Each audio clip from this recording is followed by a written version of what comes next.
Welcome. We are going to do a standing flow for hips and back. This is all standing, so we're going to start standing. We're going to just close our eyes for a moment. If you are not comfortable closing your eyes standing, you could sit down.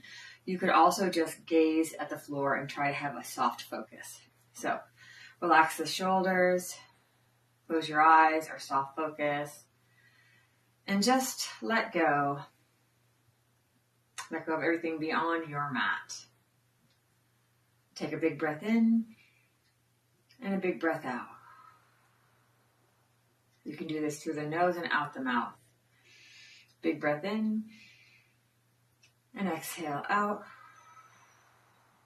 And one more time in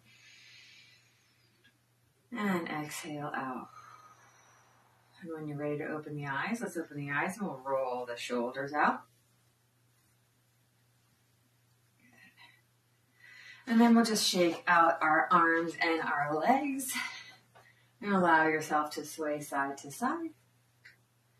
Okay. And then we're going to come to Tadasana, mountain pose. So our feet are underneath our hips, our palms are turned forward. We're pressing the four corners of our feet into the floor. That's the base of the big toe, the base of the pinky toe, the inner heel, and the outer heel. We're thinking about lifting up our arches. We're resting the shoulders down away from the ears. And we're elongating the back, trying to stand a little bit taller, like when you were a little kid and you were getting measured and you just wanted to be just that millimeter taller. And then we're going to move. So we're going to inhale the arms out wide, reach them up into the sky. Arms are on either side of the ears, fingertips reaching for the sky. Notice the rest of your body. Try to keep it still. Then we're going to bend the elbows, open the arms up into cactus arms, squeezing the shoulder blades towards each other on the back. And then inhaling the arms back up alongside the ears. And we'll do that 2 more times. Exhale, bending the arms, bringing them down about shoulder height. Inhale, reaching them up alongside the ears. 1 more time. Exhale, bending the arms down. And we're going to leave them here, standing nice and tall, keeping the tailbone tucked in. And breathe. Option here to squeeze the shoulder blades towards each other on the back body so that it's almost like you're pressing your heart forward, but keep your rib cage where it was. So you're finding a little upper back opening, and actually it's a front body opening, but you're not flaring the ribs up towards the sky. Good.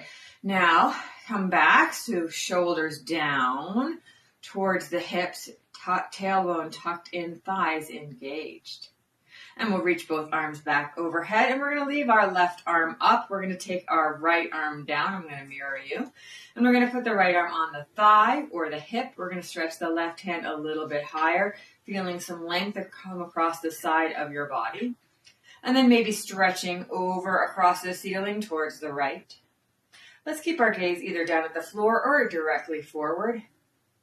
And we're trying to keep the shoulders, the hips, and the knees all facing the front.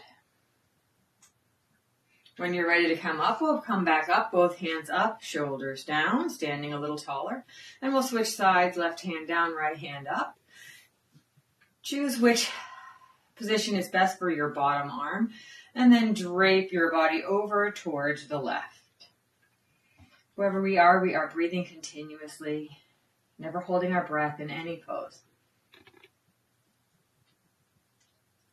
We'll use our inhale to lift us back up, bring both arms up. This time we're going to bring the hands together and bring them down to heart center.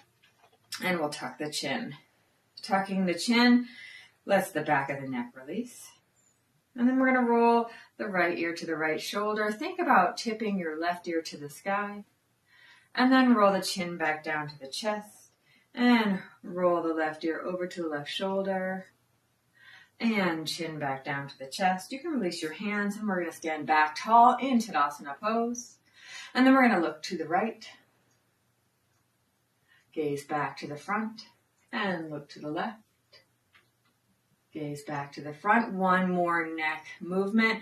Looking to the right, you can tuck your chin down towards your armpit or look just down towards the floor until you feel a stretch along the left side of your neck. Lift your chin back up so it's parallel to the floor. Look back forward and to the other side and chin down towards the armpit, only as far as feels comfortable till you feel a little stretch. Then lifting the chin back up so that the chin is parallel to the floor and bring yourself back. Good. Give yourself a shimmy and a shake, just releasing the legs, and we're going to move into a little bit of a chair pose. So I'm going to just turn sideways so that you can see. We're going to modify our chair pose today. So we're going to put our hands on our hips. We have our feet about hip distance apart.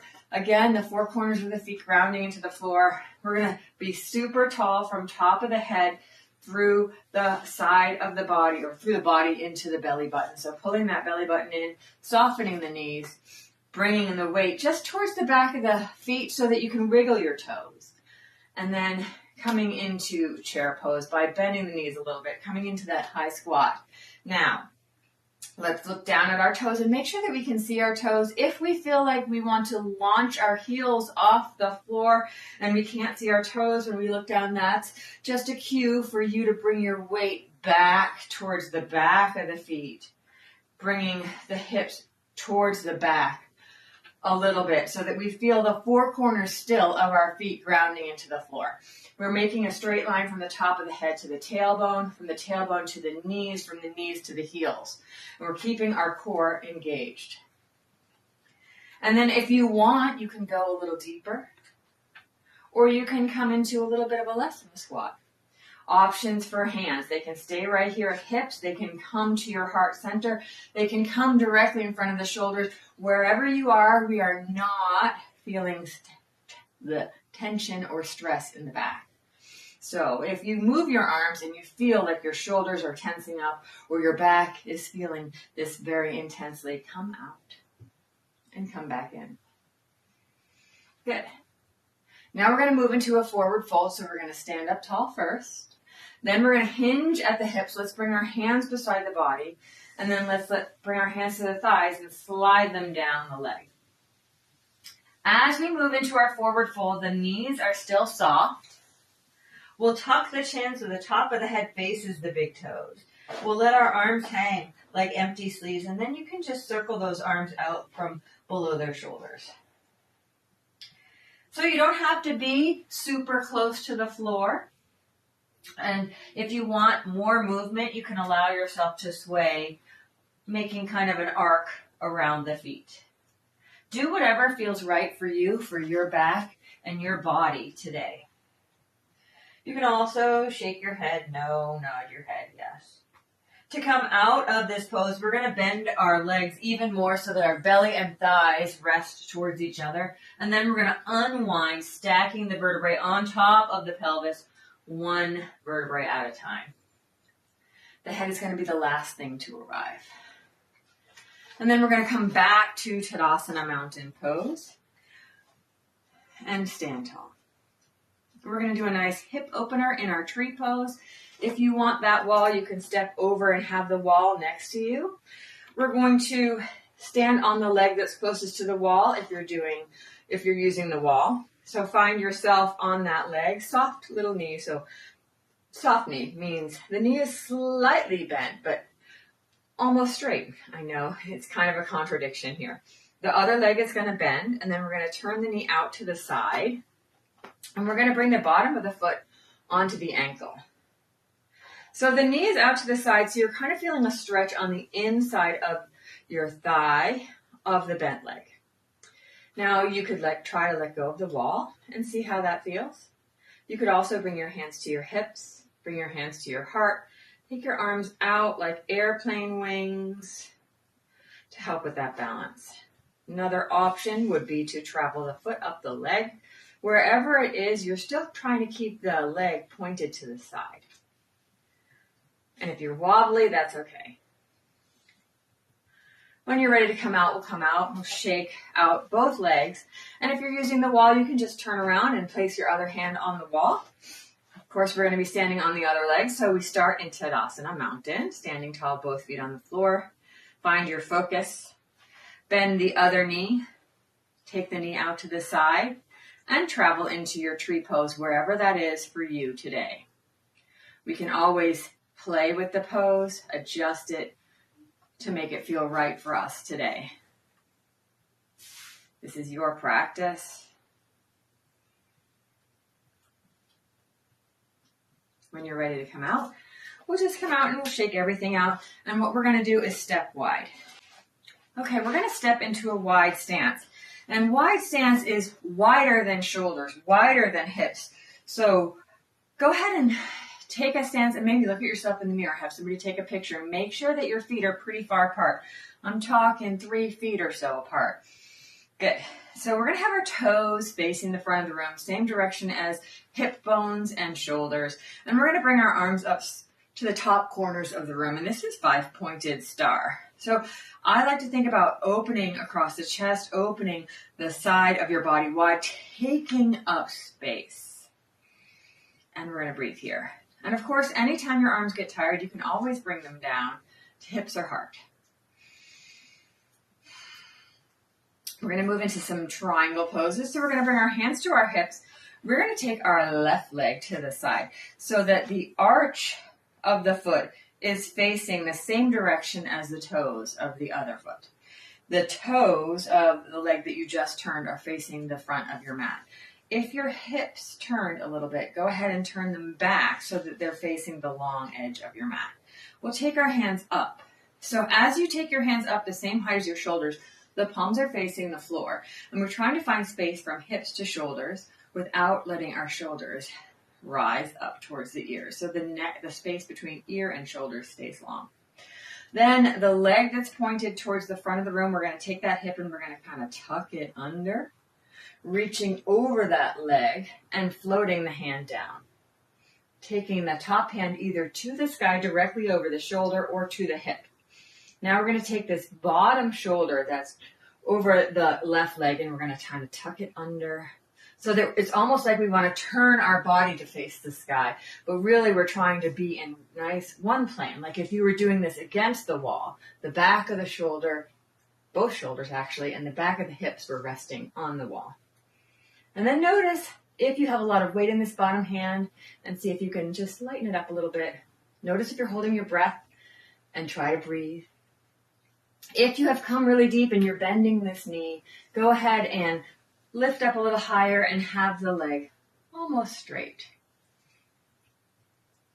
When you're ready to come out, we'll just stand up tall, put both hands on your hips, turn the toes to face the long side of the mat. You can wiggle your hips, wiggle your shoulders, and we'll bring our hands back up, same height as the shoulders, and we'll switch feet.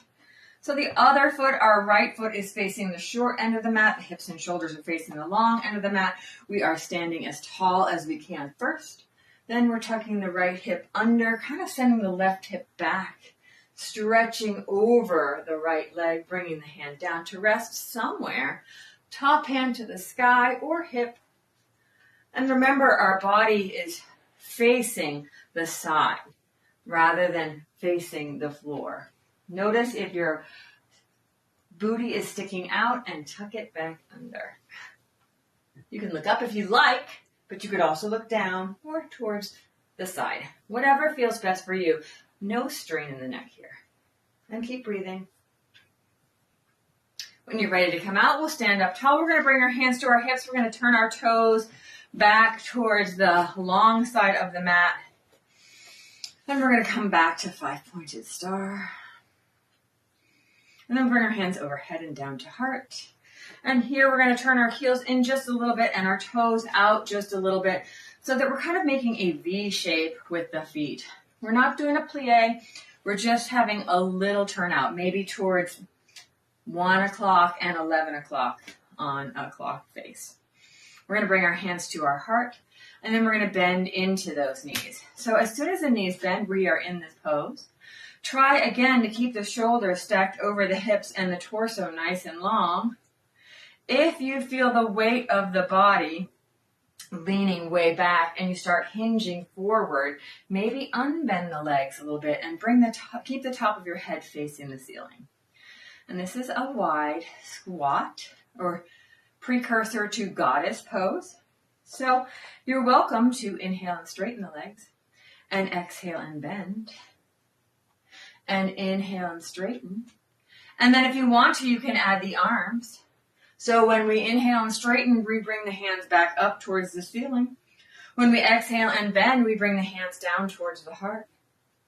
And again, keep going if it feels good. You're also welcome to stay in the squat. And you could bring your arms all the way out back into those cactus arms that we practiced at the beginning of class for a goddess pose. Remember to listen to your body. If you feel all the weight rolling towards the inside edge of your feet and the outside edge is hopping off the mat or rolling off the mat, we want to bring those knees out wide, and maybe that means that you stand a little higher. Good, let's go back out to that 5-pointed star for a moment, and then we'll come back into our goddess squat for just a moment. Wherever it is that you are, you can move, you can be still. You can have hands at heart, you can have hands at hip. So now we're going to take our hands to our inner thighs. We are going to fold forward, kind of sticking your butt out. And we're going to take our left hand to our left inner thigh. We're going to drop the left shoulder towards the center of the mat, and we're going to turn towards the right leg. So we're getting a nice stretch on the inner thigh of the left leg. And maybe across the side of your rib cage. And then we'll switch sides, turning towards the left side of the room, dropping that right shoulder towards the floor. And then if that felt good, you can move back and forth in between, getting a nice inner thigh and rib stretch. And when you're ready to come out, we'll meet back in 5-pointed star, but this time maybe you turn your toes towards the wide end of the mat. And if it's too much to bring the hands up into the sky, the hands can be at heart. Good. We're going to all bring our hands to our hips, and we are going to do a straddle fold right here. So our legs are going to stay here. In this pose, I'd like you to start by pressing the feet into the floor and being a little bit taller. And then we're going to hinge at the hips. We're going to stop halfway. So we're going to soften the knees a little bit. We're going to hinge at the hips, and we're going to find ourselves folding just about halfway till our body is almost parallel to the floor. Remember to keep your knees soft if there's a lot of pressure on the back of the legs or the back of the knees. That's just a hint to soften those knees more. And then we're going to stand back up taller. We're going to do that again. So we're going to exhale, hinging at the hips. Think about taking the crown of your head and reaching it forward and the tailbone, reaching it back up so the body is long. One more time. Inhale, standing up tall. Now exhale, if you want, you can go all the way into that fold, or you can stop halfway again. If you're going all the way into the fold, you could let the hands slide down the legs. Maybe reaching the hands for the floor, tucking the chin so the top of the head faces the floor, and maybe softening the knees. Only you know how this feels for your legs. You can bend one knee and bend the other, swaying side to side. You could let your hands sway side to side. You can remain still. Wherever it is that you are, let's breathe, soften, and relax as much as possible. If you're feeling it a lot in the back of your legs, that's just your body's cue to maybe bend the knees more. Good. So when you're ready, if you're finding movement, we'll find stillness. And then we'll soften the knees more so that we can stand back up, using our inhale to reach us back up into that nice tall standing pose. And one more time, 5-pointed star. And then we'll bring our hands down to our hips. We're going to heel toe our feet in together. And we're going to shake out those legs. Good. And when you're ready, we're going to just close our eyes. So we're letting go now. We can relax the body a little bit. You can also come to a chair if that's going to feel more comfortable for you. And we're just letting go. Letting your mind quiet, your body still. If you have time, more time, maybe you find a 5-minute Shavasana video where or 5 minutes of meditation where you can just let your body relax. If you don't have time, that's okay. When you're ready to come back into your body, open your eyes and take a moment to thank yourself for finding the movement in your day. And I really appreciate you watching. Namaste.